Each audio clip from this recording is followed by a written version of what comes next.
dia, boa tarde, boa noite, boa madrugada para você, meu amigo, minha amiga do LAC Cursos. Sejam bem-vindos.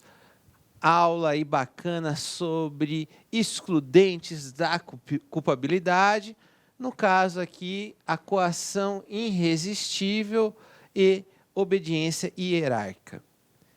O artigo 22 do Código Penal traz a seguinte redação: se o fato é cometido sob coação irresistível ou em estrita obediência à ordem não manifestamente legal de superior hierárquico, só é punível o autor da coação ou da ordem. Primeiro aspecto interessante aqui. São duas causas legais que excluem a culpabilidade. Isto é, se exclui a culpabilidade. Professor, como assim exclui a culpabilidade? São causas que, se olhar do ponto de vista, é a situação em que o sujeito pratica o fato típico, antijurídico, mas não é culpável. Mas como assim não é culpável?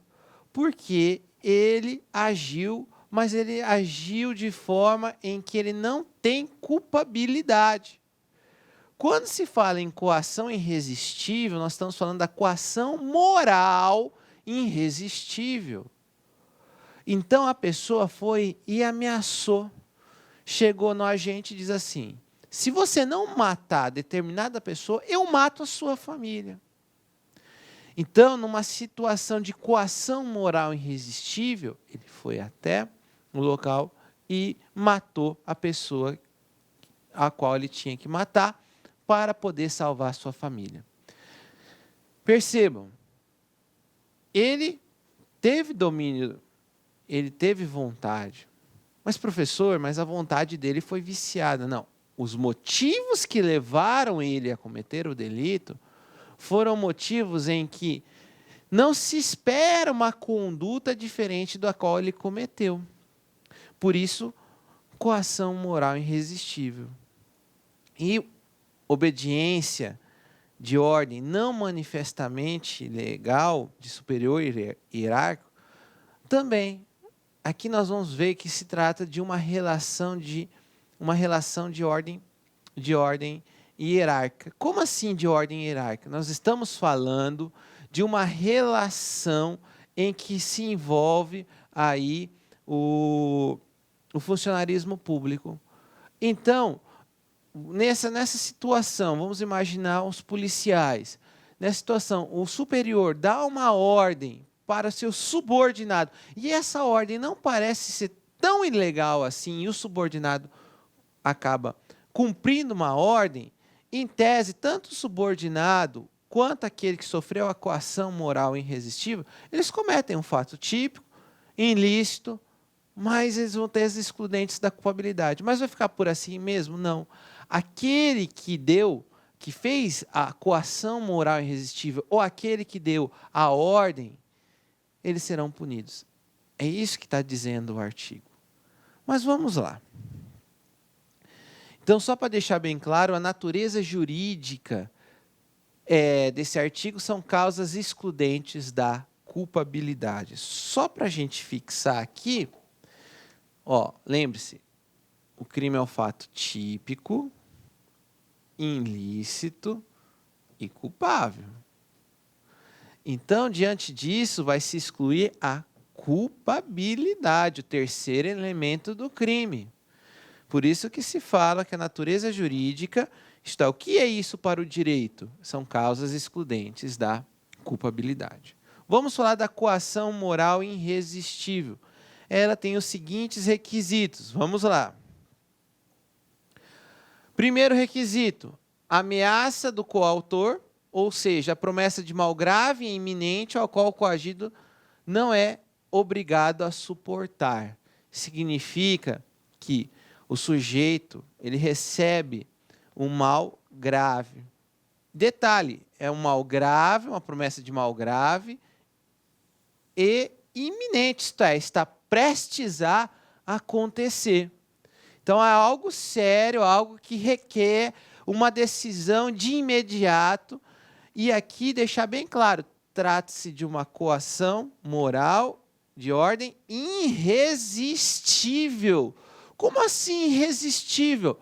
Isto é aquela coação que não teria como a pessoa falar não. É aquela coação em que qualquer pessoa na situação dela teria feito a mesma coisa. É uma forma de você dizer, de humanizar o direito penal. É uma forma de dizer, tudo bem, meu amigo, você cometeu um fato típico, ilícito, mas você não tem culpabilidade, porque qualquer um teria feito a mesma coisa. Professor, qual que é o segundo requisito? O segundo requisito é que essa grave ameaça, ela é algo que ele tem que fazer, porque se ele não fizer, aquela grave ameaça ela é inevitável. Ou seja, se ele não fizer, vai ocorrer o quê? Vai ocorrer o mal. Não tem como esse perigo ser evitado. Ele não tem aonde correr, ele não tem aonde se socorrer. O cara fala, você não pode chamar a polícia. Estou te vigiando. Então, ele não tem escapatória, ele não tem uma segunda opção. Como eu falei para vocês, o caráter dessa ameaça tem que ser irresistível. Professor, e se a coação moral for resistível? Bem, se a coação moral for resistível, aí ele vai ser punido. Se a coação moral for resistível, ele vai ser punido, mas vai ser punido ali, mas com uma atenuante da pena. Então, a coação, quando ela é resistível, isto é, não é um mal tão grave, não é um mal tão iminente, ele poderia sim suportar, mas ele não faz. Então, coação moral, que era aquela, aqui, para ser excludente de culpabilidade, ela tem que ser irresistível. E tem que haver, tem que ter a presença de pelo menos 3 pessoas envolvidas. Sim, a pessoa que faz a ameaça, a pessoa que está sendo basicamente a vítima de tudo, é mais ou menos o seguinte: quem faz a ameaça, aquele que recebe a ameaça e o objeto da ameaça. O C, vamos supor, eu vou matar o C. E B não quer que você morra.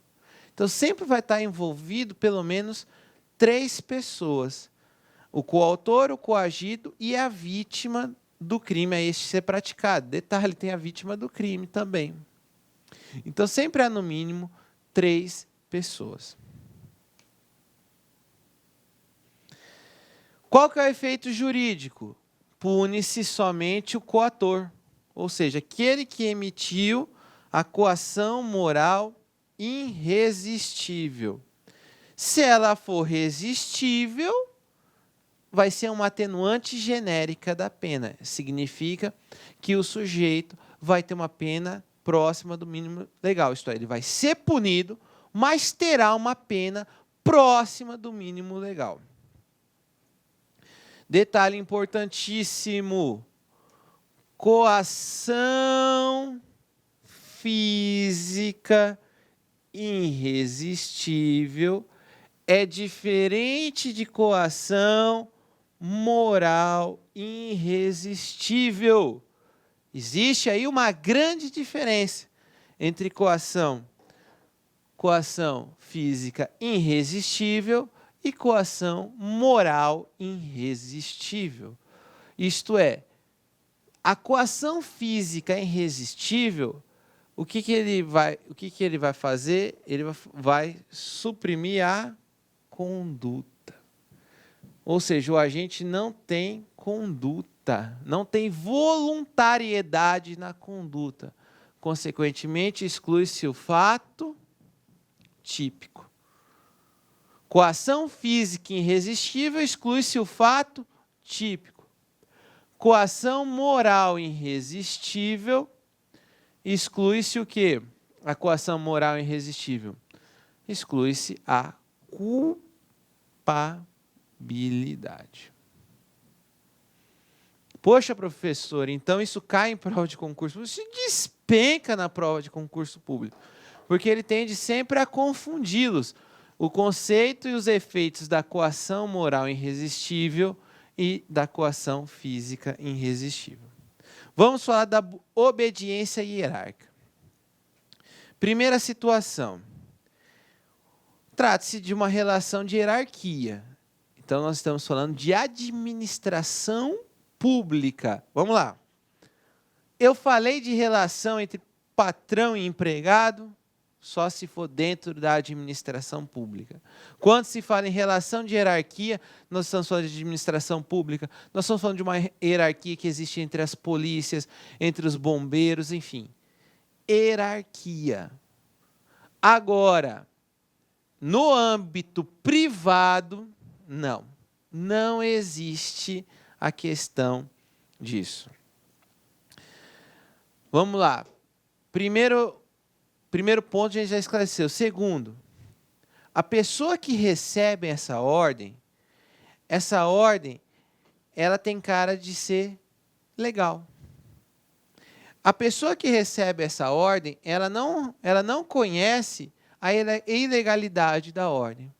Então, vamos imaginar o seguinte, você está me assistindo, você está estudando para carreiras policiais, ou você está estudando para ser delegado, enfim. E aí você chegou lá, você é agente da Polícia Civil, passou no concurso, e o delegado te chama na sala e diz, olha, fulano, eu quero que você faça isso. Você está novo na carreira, você ainda não sabe de todos os procedimentos. Aí você fala assim, bem, eu não sei de todos os procedimentos ainda, mas como é que eu faço aqui? Bem, você começa a perguntar para um para outro, você fala, realmente aqui parece ser uma coisa legal. Então eu vou cumprir a ordem. E outra, quando nós estamos na administração pública, ordem de superior você não pode desobedecer, salvo se ela for manifestamente ilegal. No caso aqui, ela tem um caráter de legalidade. Como eu falei para vocês, decorre de um direito público. Professor, e se ele obedecer uma ordem manifestamente ilegal? Bem, aí ele vai ter uma atenuante da pena. Vamos para alguns exemplos. Estamos falando de um hospital público, numa rede pública, aonde o médico encontra seu desafeto. Ele chega na enfermeira, as enfermeiras ficam muito bravas comigo com esse exemplo, mas eu estou dando um exemplo e fala assim para a enfermeira, aplica a medicação tal. Aparentemente é uma medicação comum, mas a enfermeira não sabe, mas não poderia aplicar aquela medicação, mas ela obedece à ordem do médico.